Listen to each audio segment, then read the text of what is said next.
times they're not able to make decisions. You know, they're underage.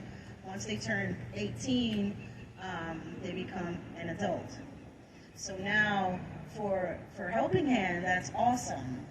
And because there's so many hoops to jump through and a lot of money to be had in order to get, you know, to have an embrace families and all that, to do that kind of work. But Helping Hand could actually go out, and that's why High Top was created, to go out and get these adults. So I don't need to have background checks and all this, you know, state stuff. They're legally adults. And if they're willing to accept the change, you know, the transition and everything that we offer, then it's their decision. So it differs, I believe, for age, you know, whether they're younger, you can't just, you have to be a foster parent. What was the other question? What do you think the greatest need is? You had mentioned something earlier. Money. Money. Yeah. They need it, I need it, we all that work in the community, you know, it's all about money. You know, Embrace Families, you know, is a big umbrella. You know, the people that I serve are under Embrace Families, is the Guzmans, you know. So they're our umbrella.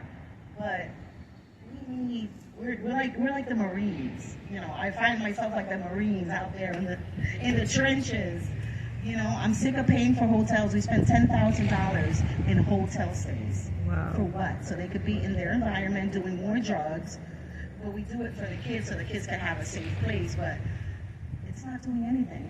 So I'm grateful for High Top, and we all need money. Question. Behold. Good evening, everybody. It's a pleasure to be here. Thank you so much. I didn't know we were going to have church, and it was amazing. Amazing. It really touched my heart. I don't know much about foster care, but I know these children need love. My mother, my grandmother, my great-grandmother also. Yes. And the Lord has blessed me so much, you know, helping my children with their children and their children's children. So it's a sad situation that, you know, money is the need, you know, and I don't know, I might say something wrong here, but my feel is like, I know sometimes foster care could be dangerous. I don't know, do they screen every family before they adopt a child in the house? I don't know the system, but I feel like that should be really screened because it's so dangerous for them. You know, they can come from one home to another, you know. I know from experience from a person that I knew that was in foster care, and it wasn't a good environment that she was in, you know. And it broke my heart, really. I did help her. She came to our family. But I didn't know much about the roots and background about that.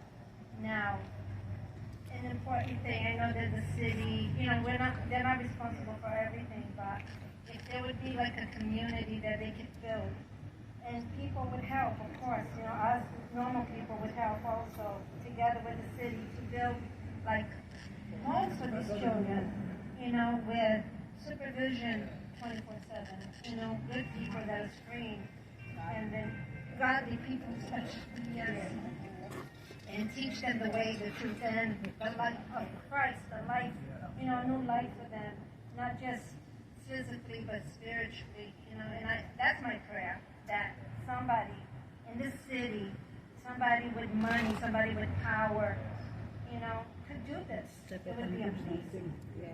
Thank you. Thank you. My pleasure. Yeah, one word, a couple more here that want to answer, then we'll go ahead. If you'd like to ask a question, go ahead, ask. Good afternoon, good evening. What role does the school district play in the lives of our foster youth? What does the school district play in the life of our foster youth? I think we have a candidate here, so we can probably have him answer. We one vote of 8, and I want to find out more also about that. What can we do? and I need your information. I want you to come. I work for you. You don't work for me. That's the key. I want to find out what's going on. Now, like I said, I adopted AJ. I adopted him not physically, but mentally, emotionally, spiritually, financially. But I couldn't take him to my house because he had a mom. Even though mom wasn't there most of the time anyway. So I don't want to reveal too much about AJ, about Alex. But I'd like to find out more information as to what the schools can do. It's a great question in terms of, I think there's a limit, and there's laws, rules, regulations, and attorneys that need to be involved. And we always look to our right to the attorney and go, okay, what can we do? And he or she will let us know. But I'd like to hear more information in terms of whatever you find out, or what I'll try and find out. And when I'm on the board, I can look into it. Well, I asked it because, one, I'm a teacher and I teach high school students. I have direct contact with them. But in all the programs at school, I've never heard a program, even in meetings, when I'm doing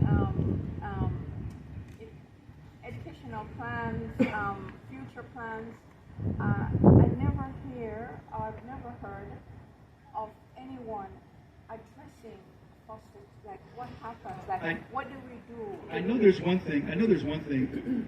I would always look for the kids, and this was dangerous, to drive them home.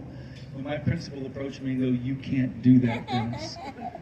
Yeah, but they live 3 miles away. They live under the bus zone line. You know, it's like 3 miles. If they were 2.5 miles, the kid had to walk. I said, "Well, let me get a ride." No. Can't do that. So my name is Shelby Clark. I'm a regional manager for Care Portal. So Care Portal is a technology company that bridges the gap between the church and the state. So agency workers put embedded needs into the system. Children that have been affected by foster, adoption, children transitioning out, and also prevention care. Because in the state of Florida, we're really focusing on prevention, because anytime you remove a child from their home, there's a level of trauma. And then we train up those agency workers to put in those vetted needs. And then we also train churches, local participating churches, to go in and meet those needs. So they're tangibly meeting those items, and then they are also meeting the family. So the goal is for there to be long-term relationship of the physical need and relational needs. And everything filters through the local church. Because 4 million children in the United States are touched by the child welfare system every single year. There are 40 million Christians. And so we know that there's more than enough. And we're mandated by Christ, right? James 1:27 says we are mandated to care for the orphan and for the widow. And so if our churches continue to step up and do the work, and it's not always taking in a child, sometimes it is just providing a bed. Maybe just providing groceries for that mom or that foster mom. But in regards to the school system, a lot of schools act as agencies in our system where they go in and they put in the needs for the family. So if they have a student, so typically one person at the school, maybe a guidance counselor, the teachers know as their point of contact. And what they do is they go in and maybe your student needs shoes, or maybe the student needs, uniforms, or you notice they need groceries. You go to that guidance counselor will then put it into the system. It will send out to the local participating churches. So we're across the nation, we're in Canada, we're in 29 states. In Osceola currently, there's 3 active churches, 16 signed up, but 3 active that are really meeting the needs. So we continue to pray for that level of recruitment, bringing on churches who are interested. And the heart of Care Portal is we're really upstream, because 50% of those in homelessness, 75% of those incarcerated, and 60% of girls that have been trafficked, sex trafficked, are products of the foster care system. And so a lot of churches have incredible prison ministries, they have incredible sex trafficking ministries and homeless ministries, and Care Portal is an opportunity for your church to do ministry really, really upstream and wrap around and care for these families from the beginning. So if you're interested in potentially bringing Care Portal to your church or your school, I'll provide you with the contact information for your local implementing partner who's in Osceola, Orange County. Yeah, that's great. Give me that information. The care portal, yeah, you can get that, yeah. So that's kind of what happened. Thank you. So we onboard churches, we recruit those churches, they go through an initial orientation with us, then they gather a response team. So their response team are people within the church who are interested, and then we do additional training, we do trauma training, poverty training. That way when they're stepping into the homes of these families, they're confident, because a lot of these families are in crisis. So we don't want them to walk in and cause more harm. So we teach them how to respond well.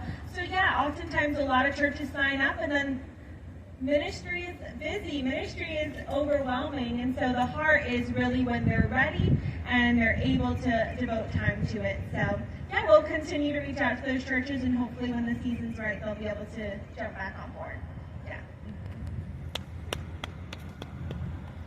My name is Dan Hager from Greenway Church, and I just wanted to tag on the other question that was represented as far as these kids that are aging out, what they really need. And before COVID, representing the church, I would try and do job placement for a lot of young people and finding employers that would take on someone with literally no experience,